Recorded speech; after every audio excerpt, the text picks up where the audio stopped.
No, not every single year.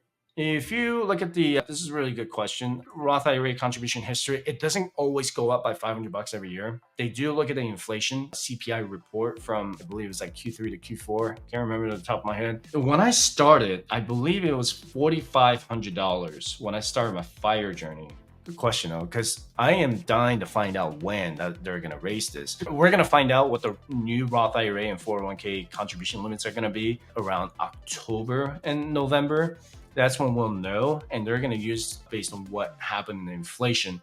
I believe it's Q3 and Q4. This year is 7,000. The year before, 6,500. Let me zoom in on that. And then 2022 is 6,000. But look at that. It was 6,000 for a while from 2019 to 2022. Yeah, I remember that. It was like really, really just kind of like, easy to budget, right? It was straight up 500 bucks a month from 2019 to 2022. And yeah, oh, okay. So I started with 5,500. Misspoke. So when I started my fire journey, it was $5,500 was the contribution limit. So let's see. And that was for 6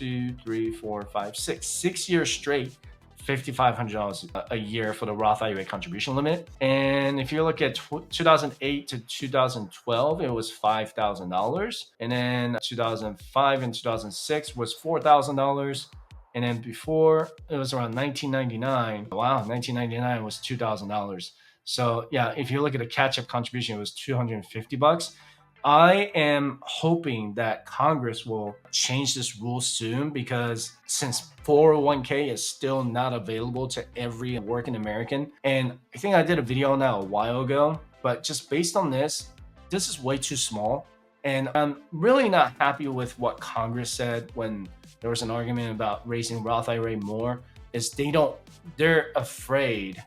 This is what they said. They're afraid that they're gonna have rich people shelter their money, like billionaires, in the Roth IRA. Okay, how many billionaires do we have in this country compared to the rest of the Americans who are not billionaires, right? We're talking about the top, top 0.0001% of Americans. Why are we worried about that when we could increase that contribution from 7,000 to maybe like 23,000, just like the 401k?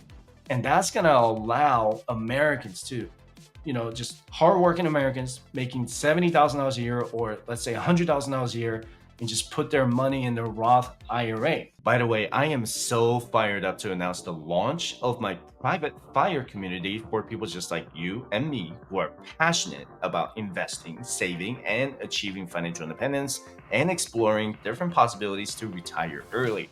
My private community will allow you to connect with me on the platform and get in touch with other like-minded individuals or couples who are just as serious as you are with the FIRE movement. As a member of my private community, you'll get resources like investing, saving, paying off debt, or finding the right place to grow your money. For a very limited time, please enjoy the free trial by clicking the link in the description below. And they can't change this catch-up 50-year-old contribution to the Roth IRA until they were talking about passing a Secure Act 3.0. We'll see what happens with that. But they need to raise this contribution limit for the people who don't have a 401k plan, unless the government is going to start mandating that how everyone should have a 401k plan or something equivalent. They can't really do that because like small businesses with less than like 10 employees, they might not be able to afford that 401k plan, but they just need to make it easier for employers to maybe just have a 401k plan for their employees. They're trying to figure that out right now, but I'm really hoping that they could change that rule one day. I don't think 7,000 is enough. If someone doesn't have a 401k, okay, traditional IRA is all you got, $7,000 compared to 23,000, right? And compared to $7,500 in catch-up contribution, Roth IRA only has $1,000. Hopefully they can change that. It does take an act of Congress to change it. We'll see what happens. But good question. It's not always 500 bucks every year. Some years we have gone, as long as 6 years with the same contribution limit, but hopefully they can increase that every single year from now on. Maybe not by 500 bucks, but maybe hopefully by 1,000, just my opinion. Great question.